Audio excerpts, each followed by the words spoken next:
Welcome back to One Out Racing. In today's episode, we're going to be finishing up the big brake upgrade on the 16 valve cage Cinquecento, get that rebuilt, get that fitted on the car. We're also going to be tackling the front arches, getting those finished along with the arch extensions, trimming those up, doing the finishing strips, getting everything rust proofed, getting those bolted up too, and then just starting to figure out where we're going to go from there before we can start moving on to things inside the car and hopefully getting the engine started over the coming weeks. Up first, we'll tackle the arches because I think I need to get these out of the way and bolted to the car so they stop getting kicked around my garage. Now these are basically stick-on arch extensions. I'm pretty certain they're probably from like a Horman kit or something like that from back in the day.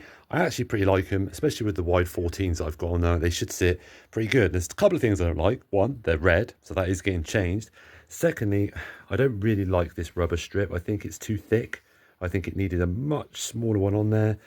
I don't really fancy pulling these off yet, so I'm going to see how I get on. I may try and trim it smaller, heat it up, trim it a little bit, and then see if that works. I don't know, but one of the major things I need to do, if I can flip this over and you'll be able to see, is you'll be able to see that here, it's this thick, and as it goes down, it gets thinner and thinner and thinner, and you'll see that it's been rubbing really bad at some point, and then all the way down to the same thickness as the lip. So what I'm going to do, if I flip this over without damaging it too bad, is I'm going to get that area there and I'm going to trim it right up to where the metal is all the way down, because there is no reason for that to be there whatsoever. It's just an extra trap for mud and all that junk. And then I'll see, because you can see there, look, that is some of like the bonding stuff that's holding it on. So once I've cut that off, if it comes off pretty loose, I'll take the entire arch off and just do it again properly. And again, I'm going to be going through rust proofing any of these little bits, straightening it all out, stone chipping the whole inside of this, and I'm going to work out some method, because usually it's like a paste that goes on there and they're a pain to get off, and I'd like to be able to just unbolt and bolt these on kind of as and when I need. So I'm going to try and get like a really soft rubber strip that completely covers this whole piece. I might just bond it onto the wing or bond it onto there, and that way if I ever need to take them off, I can unbolt it as simple as that. So either way, I'm going to get the Dremel out. I'm not going to go too crazy on this. Little tiny cutting disc, cut it all the way back, and then once I have cut it, I probably will seal along that edge as well, just so nothing can get between the arch and the metal arch as well. So let's crack on. Now, I've been a very busy boy, and it might not look like it obviously from the outside, but I've been sorting out the arches. I've gone through here and I've straightened this lip up because it took a bit of a battering, I think, when maybe Chris took it off, or maybe somebody previously had taken it off, because these are usually bonded on and it's an absolute nightmare. I've straightened up these tabs and stuff as well, so I've cut that right back so it's the same width as the actual metal. So now there's only a little lip. We'll have to see if that causes problems in the future. If it does, we may have to trim it back a little bit more, but that's looking pretty good. And then I've gone through, and any tiny little bits of surface rust, I've just ground those off, and then I've done a layer of stone chip on there as well. It's a little bit overkill because I'll be honest with you, it had a decent coat of paint under there anyway, but that bit is done. But now what we have to address, and I've done this bit as well, because obviously the skirt goes over the top of that, so that'll stop that rusting. But we have to address the fact that this is not the color scheme that I want. I can't do much about the blue. I've come to the conclusion this has been painted really well. Bear in mind, this was a silver car originally. This white has been done really well. These marks are just from the decals that were on it before. But I am not going to attempt to try and paint this blue a different color as much as I want to, maybe at a future date. For the time being, these arches are going white. And then you'll see from the rest of the design why I'm going for that, with the graphics and stuff that I've got planned for it. But these were bonded on with so much Tiger Seal, which is kind of a good thing in a way. At least it's been bonded on properly. There was no way that I was going to be able to get those off without breaking them. So my plan is this rubber seal, although thicker than I'd like, I'd much prefer a much thinner one really. I just think it makes it like there's a bit of a gap. Regardless, it is really hard at the moment. The rubber's hardened right up. So I'm hoping I can heat it up, get it nice and soft, either peel it back, then sand and paint the arches, and then heat it up and then bend it back down, or just get it soft enough that I can get some tape underneath, just mask up this seal, obviously, and the rest of it, and then paint it. And for any of you wondering what colours these are, I'll be honest with you, I don't really know. The white, I think, is just the whitest white they could paint it at the time, and I found that this one, from Halfords, I'm not big on buying paint from Halfords, if I'm honest with you, but I didn't know what paint I needed, so I was just scrolling through till I found it. I believe it's a really basic, like Ford Arctic white or similar. I will try and find it, but on the engine bay it matched almost perfectly, so I must have nailed it. So that's what colour they're going. Whether it's going to be an absolute perfect match, who knows, but we'll see, because the skirts are going that colour as well. So, and as if by magic, just after I made that last clip of the video, the postman turned up and he brought my phone with me. Now this is, I think it's either EPDM or EDPM, basically rubber foam. So it means it doesn't absorb water or oil or anything. And it's really hardy against like weather conditions, which is exactly what I want for it. And as I mentioned, is to go on here, basically, to replace the like sticky, sealant, horrible stuff on there that makes the wings a nightmare to get off. Now, I did do a little bit of measuring, and some of it was a little bit of guesswork as well. I went for the 5mm thick stuff because, as you can see, they have these little like kind of captive nut things, which obviously sit up from the wings. Obviously, normally you'd like to have a nice thick layer of sealant in there. But this, if you can just about see, is a little bit higher. So actually, once the wing's on there and it clamps it down, it should be more than enough to seal that up, and it just fits in the middle there. No real overhang or anything like that, and it seems super sticky. But yeah, so either way, I'm going to get that sorted. I'm going to run it from all the way from the bottom all the way to the top, so we can finally get this on, because this bonnet is taking an absolute battering just being moved around my garage. It may well stay black for a while anyway, so we're going to give it a good polish, get that looking good at some point. But obviously, I want to test fit this up, get the foam on there, get the wings on, make sure everything looks good, and then we'll address getting these arches painted.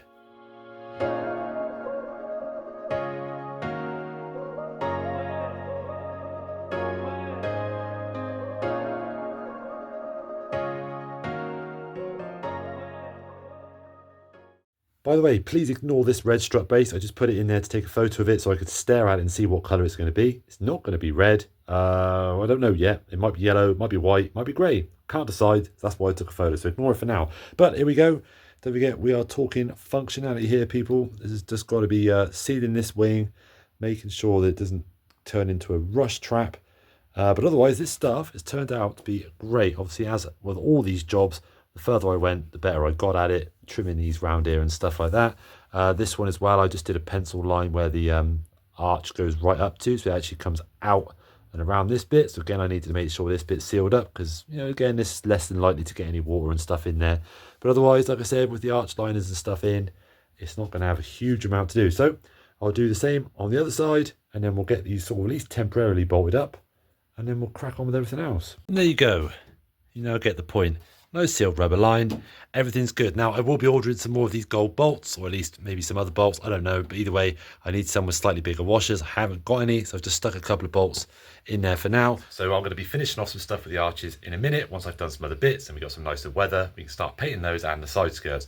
But as you would have saw in the last episode, I'd rebuilt the Punto turbo brakes, or at least I'd stripped them down, sanded it all back, painted them with yellow paint, and they were ready for me to actually rebuild with all new pistons and stuff. Now, I'm not going to show you how to rebuild brakes. There is more than enough information out there, but I am just going to lightly dip into it, because actually in the end I found a really interesting way to do it. It made it way easier. It took me almost a tenth of the time to do the second one, because the first one was fighting me loads of all the little tricks and tips I found on the internet about how to get the pistons and the seals in. None of them worked for me, and then the method I used was super easy. So I'm going to stick it in there anyway, and then once that's done, I'll show you them on the car, because I've just literally just fitted them, and then that bit is ticked and done. Brakes complete, at least front half. I've no idea what the back ones are like. We'll judge that on another time. I'm going to manage some expectations here. They look fantastic in the video. They don't look quite as good in real life. Just little areas like this where the paint's a little bit thin and stuff. But I'm going to manage some other expectations here and say that that was not the intention. I didn't want these to look amazing. This was a purely functional thing. They needed rebuilding anyway. I knew I was going to have to rebuild them. But the paint job on it was awful, because it got brake fluid on there. The old red paint was bubbling up and peeling off. Obviously, rust and stuff was coming through. I couldn't bring myself to try and rebuild them with it in that state. I'm not going to tell you how to do a paint job on a set of brake calipers. There are more than enough videos out there for it. My top tip for you is, once I ground this back and clean them, I put like a rust encapsulated primer on it just to try and hold the rust back a little bit.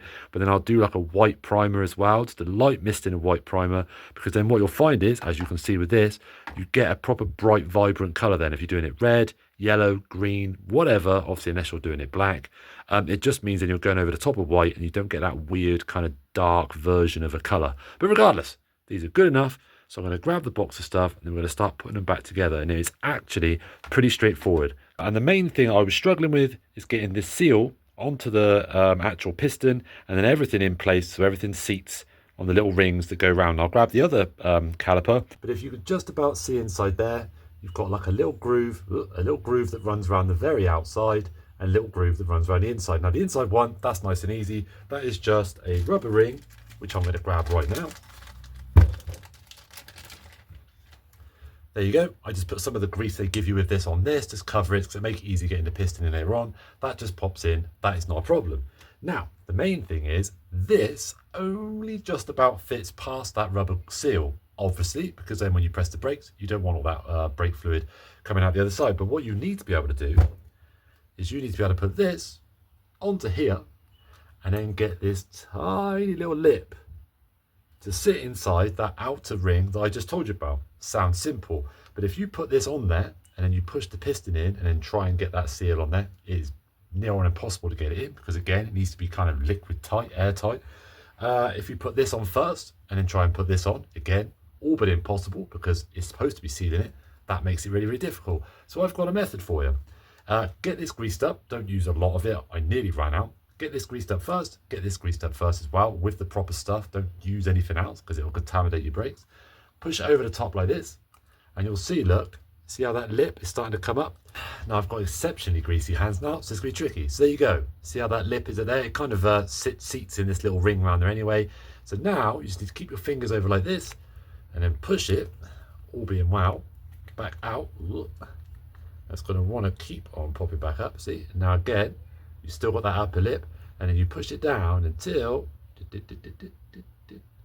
you've now got that little ring that needs to seat in that outer ring on your caliper facing out the top. Now if you didn't have this up, every time you get near the bottom it just shoots off. It won't stay on there, especially because you've got the grease and stuff on.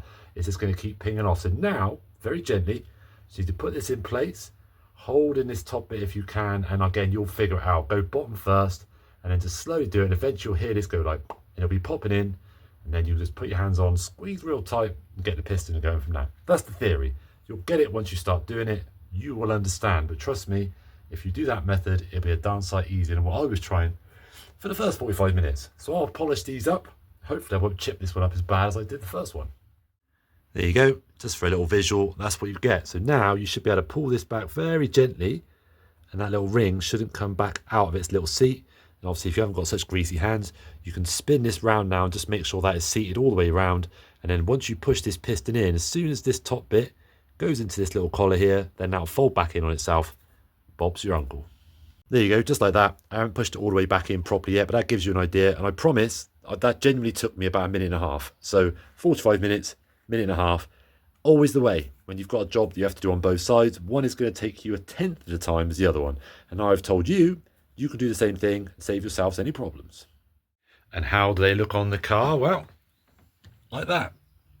I think pretty good behind those comp motives. Now if anyone spots the really beady-eyed people that I've not notched this hub nut yet, that's because I'm waiting to see if the wheel bearings are okay on this before I do it. I'll get it up or run it down the street once, something, before I then use those bolts, and then I can't use them again. So don't judge me.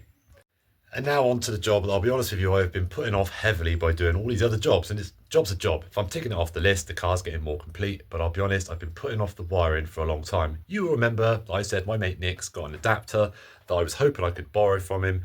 The planets just aren't aligning. He's super busy. He's got a lot going on. His unit's not anywhere near his house. So for him to go and get it and stuff, like, it's a load of effort. And I don't want to keep being a pain in the butt, chasing him and asking him to do it and stuff, because he's a human. He's got his own life to be cracking on with. And it's my only laziness anyway for me not doing it. So I will almost certainly be asking for the assistance of a few people that have offered, because they've built these before. I've got mates that are willing to come and help and stuff like that. So I'll do that, and I will definitely take you through it. I promise. But the main thing that no one can really necessarily help me with, and the thing that's actually making me dread even more than that wiring, is this. The crank sensor. Now, not a big problem normally, you will think, but unfortunately for me, I've had to make a few changes to fit this Punto engine into the Cinquecento. Now, normally the Punto runs the teeth on the pulley on the inside, and then the bit for the pulley on the outside for the bout to go to your alternator and stuff on the outside. Easy gig. But I can't do that on this, because if I do, the engine mount fouls the bout, and I have to start grinding and messing around with spacing out the engine mount and stuff like that, and I don't want to do it. That's such a big pain in the butt. So I'm running a Cinquecento pulley instead, which is the exact opposite way around. So the actual pulley for the bout's on the inside, and the teeth for the outside for the sensor, that's on the outside, which is great. apart from the fact that the sensor is here and the teeth that make it trigger are on the outside. So I need to make some kind of spacer. And now I'm going to explain to you why this is going to be a pain with the aid of a drawing. So on a Fiat Punto, the crank sensor pulley is like this. It has the actual pulley that the bout goes off of on the outside, and on the inside it has the pulley with all the little teeth on for the sensor. Happy days. Sensor mounts like this. Every time it goes past the tooth, the sensor then registers it. Good times. Now, if I ran this setup with this car engine in this car, unfortunately, the bout then fouls on an engine mount. So you have to mess around with spacing this out, grinding bits off, just so the bout will actually clear it. So what I did, and I guess what probably a lot of people do, is I did the old switcheroo. So now this is a Cinquecento pulley, where the bout is on the inside, and on the outside, where all the teeth are. Good times. It no longer fouls the engine mount because it actually runs where the car's expecting it to, but you will notice a problem. The sensor now is nowhere near where the teeth are. So I need to build a little extension. And you think, oh, that's easy, Ben. Well, yes and no. Because one, this gap here needs to be pretty precise. I mean, it certainly can't be too far away. And arguably it could be too close, but it needs to sit almost exactly where it used to for it to pick this up. I will apologise now that you can't see this very well, but this is the area that the sensor normally goes through. There you go. You can even see with the pen that it's nowhere near going across these teeth. Now, my plan is to put some kind of block in through that hole here and then bolt it in place with the original hole and stuff, like a little plate holding like a block in here, some kind of resin or like hardened plastic. That then stick out a little bit. I drill the hole in exactly the same place, but further out, and then I bolt the sensor to that. Easy peasy. But this is what I was talking about. This curved section here means that with the sensor pressed right up against it, it is honestly right on the edge, and I don't think it's going to get a good enough signal. So what I need to do is get the power file, flatten this off, at least so this is pretty straight. Then when I put the block in, hopefully I'll be able to get the hole drilled far enough over that it'll actually fit and then touch these teeth. Now, actually, I think I'm going to keep this episode fairly short and sweet. I want to kind of work on this in the background without videoing too much of it until I'm in a decent place. So I'm going to get that crank sensor stuff sorted. I'm going to get the wiring loom out, just figure out what extension stuff I need to do that, and then we'll crack on with that. So in the next episode, hopefully, we'll have a better idea how we're going to do the crank sensor spacer. We'll have a better idea about what wiring we need to change. And then I'm going to get cracking on with, hopefully then, doing some painting and then moving on to the inside of the car. So for the now being, at least, send me your prayers when it comes to this electrical work. I am not going to enjoy this at all. But yep, I'll see you very, very soon for another installment of random stuff I've done to the 16 valve.